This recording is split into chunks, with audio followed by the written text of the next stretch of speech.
My name is Dorothy Sczesny. I'm a Sister of the Presentation of the Blessed Virgin Mary, the New Windsor, New York unit, and I am presently serving on our leadership team into the third of our 6 years. And I have been the justice contact person for the congregation since I was a baby nun. Time ago. So I sort of grew up in the era where it wasn't the most popular thing, and people were uncomfortable very often because we were raising issues. It was really during the time of the nuclear influx. There were a lot of protests around nuclear plants, especially in the New England area. And also, it was the time of the war in Nicaragua. I went to Nicaragua with Witness for Peace during that time.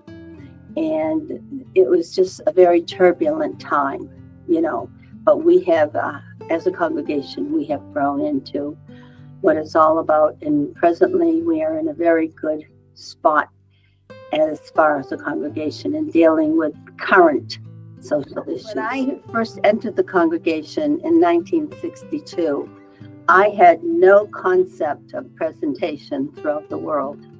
I had several aunts and cousins in the community, so I just thought we were a New England-based group.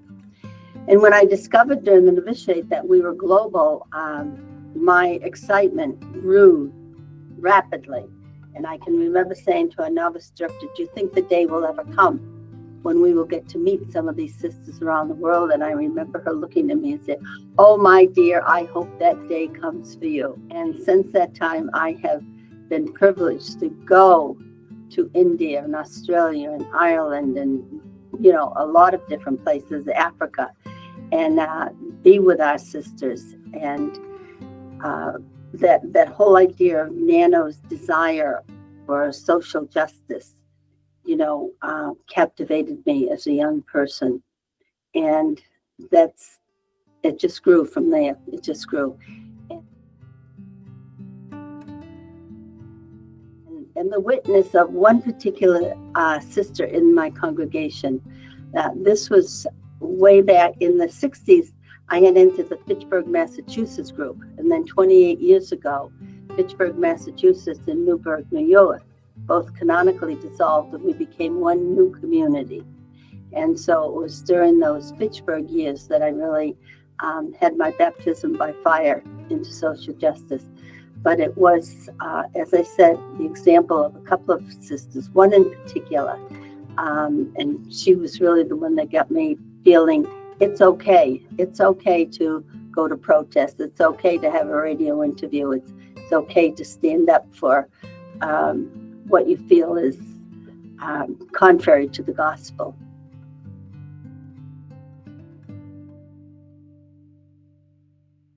Well, our congregation right now is looking, our mission statement basically is to women and children, poor women and children, especially as they're impacted by the economy, the environment, and racism. And we have 3 core groups dealing with those issues. And after our recent assembly, we have come to realize that what is going on in our current political situation, really, we're right in the midst of it. Well, this could take all afternoon. Of course, there's always Network, the Catholic Social Justice Group, which I have been involved with since its inception and have watched it grow over the years from 2 sisters that began it to this national, global organization. The Leadership Conference of Women Religious is very social justice orientated, looking at all things through the lens of the gospel. And more locally, I belong to a group called ROAR, R-O-A-R, religious along the river.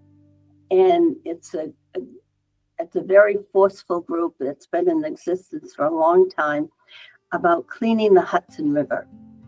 And we have all kinds of activities gathering the people to the Hudson. We have an event coming up this spring, Paddle the Hudson, where people can make donations, and row the Hudson, and it's a day of just bringing people together to realize the beauty of what surrounds us and the fact that we are responsible for cleaning it. It has made great strides over the years, but it's still not perfect. Another group I'm very involved with is Nuns Against Gun Violence. And this is a group that began, I'm going to say maybe a year ago. There was a handful of us on a Zoom call, and the idea came up that, sister, and it was really formulated by a laywoman who was the justice coordinator for the Sisters of Mercy. And because she's looking to the sisters, and she's always saying how the sisters really are the powerhouse. They're the pioneers. They lead us forward, and so can we get enough sisters to join this effort? And so now this has become a national organization, Nuns Against Violence. And we're considering putting up billboards across the areas. And we just had our first televised, Zoom-wise webinar on gun violence. And the focus was of the state of Pennsylvania. We had the representative and several other politicians from Pennsylvania, just sharing with them how their legislation and their people have really made great strides in preventing gun violence. And so it was just sort of like a model which other states could model. And then there was a whole list of, you could go in and see what your state has done or what your state needs to do. And it's an excellent website, and it's a wonderful, wonderful group of people. And it's just a powerful, powerful group. The challenge for me personally is to not react immediately to an injustice that I see, but to look at all aspects and other people that are involved, along with so many people. When I look at the injustices around the world, all I think of is Jesus in the temple and his outrage. So when people say, well, you gotta, I'm like, no. I'm as angry as Jesus was in the temple. And I just want to turn the tables over, and I just want to really yell and scream, And so that's a challenge for me to, just be patient and to look at all sides of it. I begin by saying I went down to the UN because Despina was chairing a session on women, and I wanted to go to support her. And it was just a mind-blowing event because of the involvement of not just the professionals or representatives from different countries, but the room was filled with young people, college students, high school students. They were sitting on the floor. And I was so filled with hope, with this next generation really carrying all of this on. There was Maurice and Carrie Hansen and Dave and myself, and we were asked to do a bit on domestic gender-related violence, just domestic and gender-related sexual violence.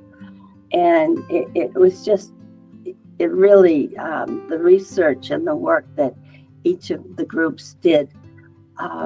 Carrie did the trafficking piece.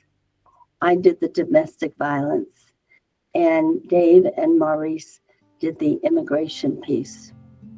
And it was just so phenomenal. It was just so well done. I think, because I know the work. I know the work that was really put into it. And it caused us to do a lot of research and working together. And so we have prepared a document, and we have sent it to Despina, and then a fifth person, Sister Beth from Staten Island, was editing the whole thing and putting it together so that we could, Despina could present it as a piece to the United Nations, coming from the grassroots. And so that was quite an experience.